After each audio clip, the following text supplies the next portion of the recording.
ಎಲ್ಲರಿಗೂ ನಮಸ್ತೆ. ನಿಮ್ಮನ್ನು ನೀವು ಅರಿಯುವ ಈ ಆತ್ಮ ಪ್ರಯಾಣಕ್ಕೆ ನಿಮ್ಮೆಲ್ಲರಿಗೂ ಪ್ರೀತಿಯ ಸ್ವಾಗತ.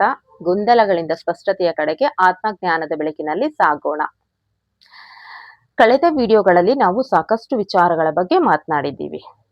ಹಿಂದಿನ ವಿಚಾರ ಏನಪ್ಪಾ ಅಂತ ಹೇಳಿದ್ರೆ, ಬೆಳಗ್ಗೆ ನನಗೆ ಒಬ್ರು ಒಂದು ಕ್ವಶನ್ ಮಾಡಿದ್ದಾರೆ. ಏನಂತ ಹೇಳಿದ್ರೆ, ಅವರ ಜೀವನದಲ್ಲಿ ಒಂದು ಘಟನೆ ಪದೇ ಪದೇ ಪದೇ ನಡೀತಾ ಇದೆ. ಏನಂತ ಹೇಳಿದ್ರೆ, ಅವ್ರು ಯಾರಿಗಾದ್ರೂ ಏನಾದ್ರೂ ಮಾಡಿದ್ರೆ ಮತ್ತೆ ಅವ್ರ ಕಡೆಯಿಂದ ರಿಟರ್ನ್ ಆಗಿ ಇವರಿಗೆ ನೋವು ಸಿಗ್ತಾ ಇದೆ ಅಂತ ಹೇಳಿ ಒಂದು ಕ್ವಶನ್ ಅವ್ರದ್ದಿದೆ. ಸೊ ಅದ್ರ ಬಗ್ಗೆ ಇವತ್ತು ಮಾತನಾಡೋಣ. ಅವ್ರಿಗೆ ಅಫರ್ಮೇಶನ್ಸ್ ಆಗಿರ್ಬೋದು, ಮೈಂಡ್ ಸೆಟ್ ಹೇಗೆ ಚೇಂಜ್ ಮಾಡ್ಕೋಬೇಕು ಅನ್ನೋದ್ರ ಕಡೆ ಗಮನ ಕೊಡೋದು ಎಲ್ಲ ಹೇಳಿದ್ದೀನಿ. ಯಾಕೆ ಇಲ್ಲಿ ವಿಡಿಯೋ ಮಾಡ್ತಾ ಇದ್ದೀನಿ ಅಂತ ಹೇಳಿದ್ರೆ, ಸಾಕಷ್ಟು ಜನರ ಜೀವನದಲ್ಲಿ ಇಂತಹ ಘಟನೆ ನಡೀತಾ ಇರುತ್ತೆ. ಏನಂತ ಹೇಳಿದ್ರೆ, ಒಂದೇ ಘಟನೆ ಪದೇ ಪದೇ ನಡೀತಾ ಇರುತ್ತೆ. ಸೊ ಇದು ಕಾಕತಾಳೀಯನ ಅಥವಾ ಇದ್ರಿಂದ ಏನಾದ್ರೂ ಕಾರಣಗಳು ಇರ್ತಾವ? ಇವತ್ತಿನ ವಿಡಿಯೋದಲ್ಲಿ ಅದನ್ನ ತಿಳ್ಕೊಳ್ಳೋಣ. ಮತ್ತೊಮ್ಮೆ ನಿಮ್ಮೆಲ್ಲರಿಗೂ ಚಾನಲ್ಗೆ ಸ್ವಾಗತ. ಕೆಲವೊಬ್ಬರ ಜೀವನದಲ್ಲಿ ಘಟನೆಗಳು ಪದೇ ಪದೇ ಬರ್ತಾನೆ ಇರುತ್ತೆ. ಯಾಕೆ ಅಂತ ನೋಡೋದಾದ್ರೆ, ಒಂದೇ ರೀತಿಯ ಹಣದ ಸಮಸ್ಯೆ ಇರಬಹುದು, ಅಥವಾ ಸಂಬಂಧದಲ್ಲಿ ಒಂದೇ ರೀತಿಯ ತೊಂದರೆ ಇರಬಹುದು, ಅಥವಾ ಪರಿಸ್ಥಿತಿ ಹೀಗೆ ಇದೆ ಅನ್ನಿಸ್ಬಹುದು. ಎಲ್ಲಿ ಹೋದ್ರೂ ಅಲ್ಲೇ ಬಂದು ನಿಂತಿದ್ದೀವಿ ಅಂತ ಅನ್ನಿಸ್ಬೋದು. ಯಾಕೆ ಹೀಗಾಗತ್ತೆ, ಪದೇ ಪದೇ ಯಾಕೆ ಆಗತ್ತೆ ಅಂತ ನೀವು ನಿಮ್ಮನ್ನ ಪ್ರಶ್ನೆ ಕೇಳ್ಕೋಬಹುದು. ಆದ್ರೆ ನೀವು ಇನ್ನೊಂದು ಪ್ರಶ್ನೆನೂ ಕೇಳ್ಕೊಬೇಕು ಅದ್ರ ಜೊತೆ. ನಾನು ಪದೇ ಪದೇ ಒಂದೇ ರೀತಿಯ ಆಯ್ಕೆ ಮಾಡ್ತಿದ್ದೀನಾ ಅಂತ ನಿಮ್ಮನ್ನ ಗಮನಿಸ್ಕೋಬೇಕು. ಈಗ ಒಬ್ಬ ವ್ಯಕ್ತಿಯಿಂದ ನಿಮ್ಗೆ ಏನೋ ಹಣದಲ್ಲಿ ತೊಂದರೆ ಆಗಿರುತ್ತೆ, ಮೋಸ ಆಗಿರುತ್ತೆ ಅನ್ಕೊಳ್ಳಿ. ನೀವು ರಿಪೀಟ್ ವ್ಯಕ್ತಿ ಬದಲಾಗಿರ್ತಾನೆ, ಘಟನೆ ಒಂದೇ ನಡೆಯುತ್ತೆ ನಿಮ್ ಜೀವನದಲ್ಲಿ. ಸೊ ಆ ಸಮಯದಲ್ಲಿ ನೀವು ಬರೀ ಹೊರಗಿನ ಪರಿಸ್ಥಿತಿ ನೋಡೋದಲ್ಲ, ನಮ್ಮ ಒಳಗಿನ ಪರಿಸ್ಥಿತಿಯನ್ನು ಗಮನಿಸ್ಬೇಕು. ನಾನು ಆಯ್ಕೆ ಮಾಡುವಾಗ ಎಡುತ್ತಿದ್ದೀನಾ ಅನ್ನೋದು ತಿಳ್ಕೊಳ್ಳೋದು ಮೊದಲ ಹೆಜ್ಜೆ. ಪ್ರತಿಯೊಂದು ಘಟನೆ ನಡೆದಾಗ್ಲೂ ನಾವು ಕಾರಣ ಹುಡುಕ್ತೀವಿ. ಅವ್ನು ಯಾಕೆ ಹೀಗಂದ, ಅವಳು ಯಾಕೆ ಹೀಗಂದ್ಲು, ನನ್ನ ಪರಿಸ್ಥಿತಿ ಯಾಕೆ ಹೀಗಿದೆ ಅಂತೆಲ್ಲ. ಇನ್ನು ಎರಡನೇದಾಗಿ ಹೇಳ್ಬೇಕು ಅಂತ ಹೇಳಿದ್ರೆ, ನಿಮ್ಮ ಹಳೆಯ ಯೋಚನೆಗಳು ಮತ್ತು ನಂಬಿಕೆಗಳು ನಿಮ್ಮ ಮನಸ್ಸಿನಲ್ಲಿ ಕೂತಿರ್ತವೆ. ಅಂದ್ರೆ ನೀವು ಸಣ್ಣ ವಯಸ್ಸಿನಲ್ಲಿರುವಾಗಲೋ ಅಥವಾ ಯಾವುದಾದರೂ ಘಟನೆಯನ್ನು ನೋಡುವಾಗ, ನಿಮ್ಮ ಜೀವನದಲ್ಲೇ ನಡೆದಿರ್ಬೇಕು ಅಂತ ಏನಿಲ್ಲ, ಯಾರದ್ದೇ ಜೀವನದಲ್ಲಿ ಏನೇನ್ ನಡೆದಿದ್ರು ಅದನ್ನ ನೀವು ನೋಡ್ತಾ ಇರುವಾಗ ಡೀಪ್ಲಿ ಅಬ್ಸರ್ವ್ ಮಾಡಿರ್ತೀರಾ. ಸೊ ಅದಕ್ಕೆ ಹೇಳೋದು, ಒಳ್ಳೆಯದನ್ನ ಮಾತ್ರ ನೋಡಿ, ಒಳ್ಳೆಯದನ್ನ ಕೇಳಿ, ಒಳ್ಳೆಯದನ್ನ ಮಾತ್ರ ಮಾತನಾಡಿ ಅಂತ ಯಾಕೆ ಹೇಳ್ತಾರೆ ದೊಡ್ಡವರು ಅಂತ ಹೇಳಿದ್ರೆ, ನೀವು ಯಾವುದೇ ಒಂದು ವಿಚಾರವನ್ನು ನೋಡ್ತಾ ಇದ್ದಾಗ, ಕೇಳ್ತಾ ಇದ್ದಾಗ ಅದನ್ನ ಡೀಪ್ಲಿ ಅಬ್ಸರ್ವ್ ಮಾಡ್ಕೊಳ್ಳುತ್ತೆ ಮನಸ್ಸು. ನಿಮಗೆ ಗೊತ್ತಿಲ್ಲದ ಹಾಗೆ ಅದನ್ನ ಹೀರಿ ಹಿಡ್ದು ಇಟ್ಕೊಂಡಿರುತ್ತೆ. ಮನಸ್ಸಿನ ಮೂಲೆಯಲ್ಲಿ ಅದು ಎಲ್ಲೋ ಒಂದು ಕಡೆ ಇರುತ್ತೆ. ಅದು ನಿಮ್ಮ ಜೀವನದಲ್ಲಿ ಯಾವಾಗಾದ್ರೂ ಒಮ್ಮೆ ಬರ್ತಾ ಹೋಗುತ್ತೆ. ಸೊ ಹೀಗಾಗಿ ನೀವು ಕೂತು ಯೋಚನೆ ಮಾಡಿ, ಈಗ ಹಣದಲ್ಲಿ ನಿಮಗೆ ತೊಂದರೆ ಆಗ್ತಾ ಇದೆಯಾ, ಅಥವಾ ಸಂಬಂಧದಲ್ಲಿ ನಿಮಗೆ ತೊಂದರೆ ಆಗ್ತಾ ಇದೆ. ತೊಂದರೆ ಮೀನ್ಸ್ ಪದೇ ಪದೇ ಒಂದೇ ಘಟನೆ ನಡೀತಿರುವಂತದ್ದು. ಒಬ್ಬ ವ್ಯಕ್ತಿಯಿಂದ ಆಗಿರುವಂತಹ ಮೋಸ ಮತ್ತೊಬ್ಬ ವ್ಯಕ್ತಿಯಿಂದ ಅದನ್ನೇ ಆಗ್ತಾ ಇದೆ. ಅದೇ ಬೆಳಗ್ಗೆ ನನಗೆ ಕ್ವಶನ್ ಬಂದಿದ್ದು, ನಾನು ಎಲ್ರಿಗೂ ಒಳ್ಳೇದ್ ಮಾಡ್ತೀನಿ, ಎಲ್ರ ಕಡೆಯಿಂದ ನನಗೆ ಅದು ಕೆಟ್ಟದ್ದಾಗೆ ಬರ್ತಾ ಇದೆ. ಸೊ ಸಂಬಂಧದಲ್ಲಿ ಅದೇ ರೀತಿ ನೀವು ಕೂಡ ಕೂತು ಒಂದೆರಡು ನಿಮಿಷ ಹಣದ ಬಗ್ಗೆ ಇತ್ತು ಆ ತರ ಘಟನೆ ಅಂತ ಹೇಳಿದ್ರೆ, ಹಣದ ಬಗ್ಗೆ ನನ್ನ ಮನಸ್ಸಿನಲ್ಲಿ ಯಾವ ರೀತಿಯ ಯೋಚನೆ ಇದೆ, ಯಾವ ರೀತಿಯ ಭಯ ಇದೆ, ಯಾವ ರೀತಿಯ ಅನುಮಾನಗಳಿವೆ ಅಂತೆಲ್ಲ ನೋಡ್ಕೊಳ್ಳಿ, ಆಯ್ತಾ. ಸೊ ಎರಡನೇದಾಗಿ, ನೀವು ನಿಮ್ಮ ಹಳೆಯ ನಂಬಿಕೆಗಳು, ನಿಮ್ಮ ಹಳೆಯ ವಿಚಾರಗಳು ನಿಮ್ಮ ಮನಸ್ಸಿನಲ್ಲಿ ಮೂಲೆಯಲ್ಲಿ ಕೂತಿದ್ದರೆ ಅದು ನಿಮ್ಮ ಜೀವನದಲ್ಲಿ ಪದೇ ಪದೇ ರಿಪೀಟ್ ಆಗ್ತಾ ಇರುತ್ತೆ. ಹಾಗೂ ಘಟನೆ ಒಂದೇ ಅಲ್ಲ, ನೀವು ಒಂದು ಘಟನೆ ಬಂತು ಅಂತ ಹೇಳಿದ್ರೆ ಒಂದೇ ರೀತಿ ಯೋಚನೆ ಮಾಡ್ತಾ ಇದ್ದೀರಾ ಅಂತ ಅರ್ಥ. ಒಂದೇ ತಪ್ಪು ನಿಮ್ ಜೀವನದಲ್ಲಿ ಮತ್ತೆ ಮತ್ತೆ ಆಗ್ತಾ ಇದೆ ಅಂತ ಹೇಳಿದ್ರೆ, ಆ ಘಟನೆ ನಡೆದಾಗ ಒಂದೇ ರೀತಿಯ ಆಲೋಚನೆ ಮಾಡ್ತೀರಾ, ಒಂದೇ ರೀತಿಯ ಫಲಿತಾಂಶ ಬರುತ್ತೆ.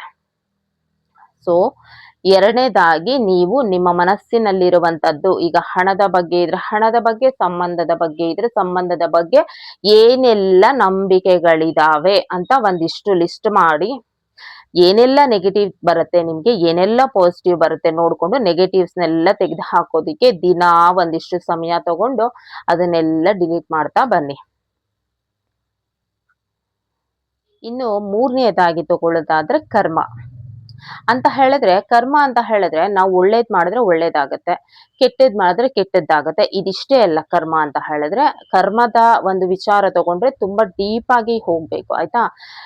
ಇಲ್ಲಿ ಈ ಸಂದರ್ಭಕ್ಕೆ ಒಂದಿಷ್ಟು ಉದಾಹರಣೆ ಕೊಡ್ತೀನಿ.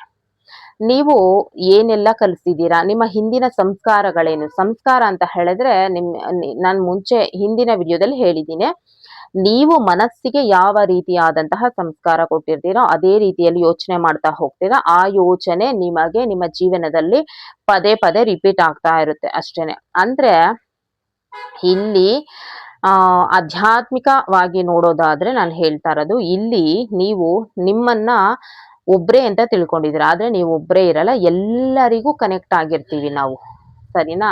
ಸೊ ನೀವು ಯಾರಿಗಾದ್ರೂ ಈ ರೀತಿ ಏನಾದ್ರೂ ಬೈಕೊಳ್ಳೋದಾಗ್ಲಿ ಅಥವಾ ಏನಾದ್ರೂ ನಿಮ್ಗೆ ನೋವು ಮಾಡಿದ್ರು ಅಂತ ಹೇಳಿ ನೀವು ರಿಪೀಟ್ ಅವ್ರಿಗೆ ಏನೋ ಒಂದು ಶಪಿಸೋದಾಗ್ಲಿ, ಏನೋ ಒಂದು ಮಾಡಿದ್ರು ಕೂಡ ಅದು ಫಸ್ಟ್ ನಿಮ್ ಒಳಗೆ ಅದು ಪ್ರತಿಧ್ವನಿಸುತ್ತೆ. ಅಂದ್ರೆ ನಿಮ್ಮ ಸಬ್ ಕಾನ್ಶಿಯಸ್ ಮೈಂಡ್ ನನಗೆ ಹೇಳ್ತಾ ಇರೋದು ಇದು ಅಂತ ತಗೊಳುತ್ತೆ.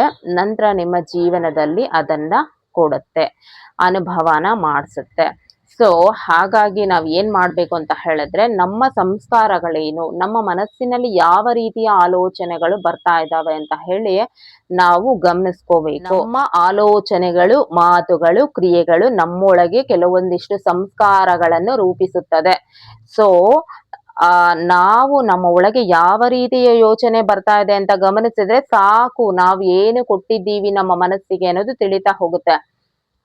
ಇಲ್ಲಿಂದ ಬದಲಾವಣೆ ಶುರು ಆಗತ್ತೆ.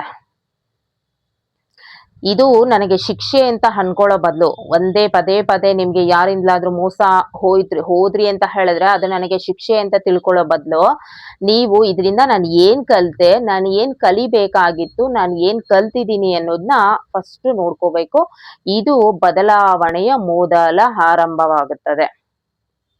ಆಧ್ಯಾತ್ಮಿಕವಾಗಿ ಹೇಳೋದಾದ್ರೆ ನಿಮ್ಮ ಜೀವನದಲ್ಲಿ ಪದೇ ಪದೇ ಯಾಕೆ ಹೀಗಾಗತ್ತೆ ಅನ್ನೋದಕ್ಕೆ ಮೂರನೆಯ ಉದಾಹರಣೆ. ನಾಲ್ಕನೆಯದಾಗಿ, ಜೀವನ ನಮಗೆ ಏನಾದರೂ ಪಾಠ ಕಲಿಸ್ತಿದ್ಯಾ ಅಂತ ನೋಡೋದು. ಅಂದ್ರೆ ಪ್ರತಿಯೊಬ್ಬರು, ಉದಾಹರಣೆಗೆ ಹೇಳ್ಬೇಕು ಅಂದ್ರೆ, ನೀವು ಎಲ್ಲರನ್ನು ಸಂತೋಷವಾಗಿಟ್ಕೋಬೇಕು ಅಂತ ಪ್ರಯತ್ನಿಸ್ತಾ ಇರ್ತೀರಾ ಅನ್ಕೊಳ್ಳಿ. ನಿಮ್ಮ ಅಗತ್ಯಗಳನ್ನೆಲ್ಲ ಬದಿಗಿಟ್ಟು ಅವರ ಅವಶ್ಯಕತೆಗಾಗಿ ಬದುಕು ನಡೆಸುತ್ತಿದ್ದರೆ ಆಮೇಲೆ ಬೇಜಾರಾಗತ್ತೆ. ಸೊ ಆಗ ಜೀವನ ನಿಮ್ಗೆ ಏನ್ ಪ್ರಶ್ನೆ ಕೇಳುತ್ತೆ ಅಂತ ಹೇಳಿದ್ರೆ, ನೀನು ನಿನ್ನನ್ನು ಗೌರವಿಸುತ್ತಿದ್ದೀಯಾ ಅನ್ನುವ ಪ್ರಶ್ನೆಯನ್ನು ಕೇಳುತ್ತೆ. ಸೊ ನೀವ್ ಯಾರಿಗಾದ್ರೂ ಕೋಪ ಬಂದಿದ ತಕ್ಷಣ, ಅಥವಾ ಅವ್ರು ನಿಮಗೆ ಕೋಪ ಬರೋ ಹಾಗೆ ಮಾಡ್ತಾರೆ, ಸರಿನಾ, ಅವ್ರು ನಿಮಗ್ ಮಾಡಿದ ತಕ್ಷಣ ನೀವು ತಕ್ಷಣ ಕೋಪ ಮಾಡ್ಕೋಬೇಕು ಅನ್ನೋ ರೂಲ್ ಇಲ್ಲ. ಆದ್ರೆ ರೂಲ್ ನ ನೀವೇ ಹಾಕೊಂಡಿದ್ದೀರಾ, ತಕ್ಷಣ ಪ್ರತಿಕ್ರಿಯೆ ಮಾಡ್ತೀರಾ. ಇಲ್ಲಿ ಯಾರು ಯಾರ ಕಂಟ್ರೋಲ್ ನಲ್ಲಿದ್ದಾರೆ ಅನ್ನೋದು ಗೊತ್ತಾಗತ್ತಾ. ಅವರು ಕೋಪ ಬರೋ ಹಾಗೆ ಮಾತನಾಡ್ತಾರೆ, ನೀವು ಕಾಮಾಗಿ ಅದನ್ನ ತಗೊಂಡು ಆರಾಮಾಗಿ ಆನ್ಸರ್ ಮಾಡಿ. ಹಾಗ್ ಮಾಡಲ್ವೇ, ತಕ್ಷಣ ಪ್ರತಿಕ್ರಿಯಿಸ್ತೀವಿ, ತಕ್ಷಣ ನಾವು ಅವ್ರಿಗೆ ರಿಯಾಕ್ಟ್ ಆಗ್ತೀವಿ, ಅವರೇ ಗೆದ್ದ ಹಾಗಾಗುತ್ತೆ. ಸೊ ಈ ರೀತಿ ಒಂದೇ ರೀತಿ ನಾವು ಏನಾದರೂ ಪ್ರತಿಕ್ರಿಯೆ ಮಾಡ್ತಿದ್ರೆ, ಒಂದೇ ರೀತಿಯಾಗಿ ಯೋಚನೆ ಮಾಡ್ತಾ ಇದ್ರೆ ಜೀವನ ನಮಗೆ ಕೇಳತ್ತೆ, ನೀನು ನಿನ್ನನ್ನ ಎಷ್ಟು ಪ್ರೀತಿಸ್ತೀಯಾ, ನಿನ್ನನ್ನ ಎಷ್ಟು ಗೌರವಿಸ್ತೀಯಾ. ಪ್ರತಿ ಸಲನು ಬೇರೆಯವರಿಗೋಸ್ಕರನೇ ನೀನು ನಿನ್ನತನವನ್ನು ಬದಿಗಿಟ್ಟು ಎಲ್ಲರನ್ನೂ ಖುಷಿ ಪಡಿಸ್ಬೇಕು, ಅಥವಾ ಎಲ್ಲರೂ ಹೇಳಿದ ಹಾಗೆ ಕೇಳ್ಬೇಕು. ಇಲ್ಲಾಂದ್ರೆ ಅವ್ರು ಬೇಸರ ಮಾಡ್ಕೊಂಡ್ಬಿಡ್ತಾರೆ. ಕೆಲವು ಮಂದಿ ಇರ್ತಾರೆ, ಅಯ್ಯೋ ಅವ್ರೇನಾದ್ರು ಅನ್ಕೊಂಡ್ಬಿಟ್ರೆ, ಅಯ್ಯೋ ಇವ್ರೇನಾದ್ರು ಅನ್ಕೊಂಡ್ಬಿಟ್ರೆ, ನನ್ನ ಹತ್ರ ಸಹಾಯ ಕೇಳಿದ್ರೆ ನಾನು ಇಲ್ಲ ಅಂದ್ಬಿಟ್ರೆ, ಅವ್ರೇನಾದ್ರು ಅನ್ಕೊಂಡು ಇಲ್ಲಿ ನೀವೇ ಇಲ್ಲ ಅಂತ ಆಗ್ಬಿಡ್ತೀರಾ ಆಯ್ತಾ. ಸೊ ಜೀವನ ಅದನ್ನ ಹೇಳ್ಕೊಡ್ತಾ ಇರತ್ತೆ, ಮೊದಲು ನೀನು ನಿನ್ನನ್ನ ಗೌರವಿಸುವುದನ್ನ ಕಲಿ ಅಂತ. ಪ್ರತಿ ಸತಿನೂ ನಾವು ಎಲ್ಲಾ ಘಟನೆಯನ್ನು ಶಿಕ್ಷೆ ಅಂತ ನೋಡ್ಬೇಕು ಅನ್ನೋದು ಏನು ಇಲ್ಲ. ಏನಾದರೂ ಅಲ್ಲಿ ಕಲಿಕೆ ಇರುತ್ತೆ. ನಿಮಗೆ ಆ ಘಟನೆ ಪದೇ ಪದೇ ಬರ್ತಾ ಇದೆ ಅಂತ ಹೇಳಿದ್ರೆ ನೀವು ಅದನ್ನ ಏನೋ ಕಲಿಬೇಕು. ನೀವು ಕಲಿತ ತಕ್ಷಣ ಅದು ನಿಮ್ಮ ಜೀವನದಿಂದ ಹೊರಟೋಗುತ್ತೆ ಇಲ್ವಾ. ನಿಮ್ಮ ಮನಸ್ಸಿನ ಮೂಲೆಯಲ್ಲಿ ಎಲ್ಲಾದರೂ ಈ ರೀತಿಯ ಒಂದು ಆಲೋಚನೆ, ಹಣ ಅಂದ್ರೆ ಹಣದ ಬಗ್ಗೆ ಭಯವಿರಬಹುದು, ಹಣದ ಬಗ್ಗೆ ಅನುಮಾನವಿರಬಹುದು, ನಾಳೆ ದಿನ ನನಗೆ ಕಷ್ಟ ಬಂದ್ರೆ ಹಣ ಸಿಗದೇ ಇರಬಹುದು ಅಂತ ನೀವು ಇಲ್ಲೇ ಯೋಚನೆ ಮಾಡ್ಕೊಂಡ್ರೆ ಅದು ಹಾಗೆ ಆಗತ್ತೆ. ಹಾಗಾಗಿ ಒಂದಿಷ್ಟು ನೋಡ್ಕೊಳ್ಳಿ ನಿಮ್ ಮನಸ್ಸಿನಲ್ಲಿ. ಸಂಬಂಧ ಅಂದ್ರೆ ಸಂಬಂಧದ ಬಗ್ಗೆ ನಿಮ್ಗೆ ಏನೆಲ್ಲ ನಂಬಿಕೆ ಇದೆ, ನಿಮ್ಮ ಒಳಗೆ ಬರುವಂತದ್ದನ್ನ ನೀವೇ ಗಮನಿಸಬೇಕು. ನಂತರ ಒಂದು ಲಿಸ್ಟ್ ಮಾಡ್ಕೊಳ್ಳಿ, ಅದನ್ನ ಡಿಲೀಟ್ ಮಾಡ್ತಾ ಬನ್ನಿ. ಆಗ ನಿಮ್ಮ ಲೈಫ್ ನಲ್ಲಿ ಅದು ಈ ರೀತಿ ಮಾಡಿ. ಎರಡನೇದು, ನಾನು ಇದರಿಂದ ಏನ್ ಕಲಿಬೇಕು, ಜೀವನ ನನಗೆ ಏನ್ ಹೇಳ್ಕೊಡ್ತಾ ಇದೆ, ಸೊ ಅದನ್ನ ಕಲಿತ ತಕ್ಷಣ ಅದು ನಿಮ್ಮ ಲೈಫ್ ಇಂದ ಹೋಗುತ್ತೆ. ಐದನೆಯದಾಗಿ ನೋಡೋದಾದ್ರೆ, ನಾವು ಘಟನೆನ ಬದಲಾಯಿಸ್ಕೋಬೇಕು ಅಥವಾ ನಮ್ಮನ್ನೇ ನಾವು ಬದಲಾಯಿಸ್ಕೋಬೇಕು ಅಂತ ನೋಡ್ಬೇಕಾಗತ್ತೆ. ನಾವು ಪ್ರತಿ ಸಲಾನು ಅವಳು ಬದಲಾಗ್ಬೇಕು ಅಥವಾ ಅವನ್ ಬದಲಾಗ್ಬೇಕು ಅಥವಾ ನನ್ನ ಜೀವನದಲ್ಲಿ ಎಲ್ಲವೂ ಬದಲಾಗ್ಬೇಕು ಅಂತ ಬಯಸ್ತಾ ಇರ್ತೀವಿ. ಆಧ್ಯಾತ್ಮಿಕತೆಯಲ್ಲಿ ಹೇಳ್ಕೊಳ್ಳೋದು ಏನ್ ಗೊತ್ತಾ, ಮೊದಲು ನಿಮ್ಮ ಒಳಗೆ ಬದಲಾವಣೆಯಾಗಬೇಕು, ನಂತರ ಹೊರಗೆ ಅದು ಬರುತ್ತದೆ. ನಾವು ಏನು ನಮಗೆ ಅಜ್ಞಾನದಲ್ಲಿರುವ ಕಾರಣ ನಾವ್ ಅನ್ಕೊಂತೀವಿ ಅವನ್ ಬದಲಾಗ್ಬೇಕು, ಅವಳು ಬದಲಾಗ್ಬೇಕು, ನನ್ ಜೊತೆ ಈ ರೀತಿ ವರ್ತಿಸ್ತಾ ಇದಾರೆ ಅವ್ರು ಬದಲಾಗ್ಬೇಕು. ಅಲ್ಲ, ನಿಮ್ಮ ಒಳಗೆ ನೀವು ಬದಲಾದರೆ ಆಟೋಮೆಟಿಕ್ಲಿ ಅವ್ರು ಬದಲಾಗ್ತಾರೆ.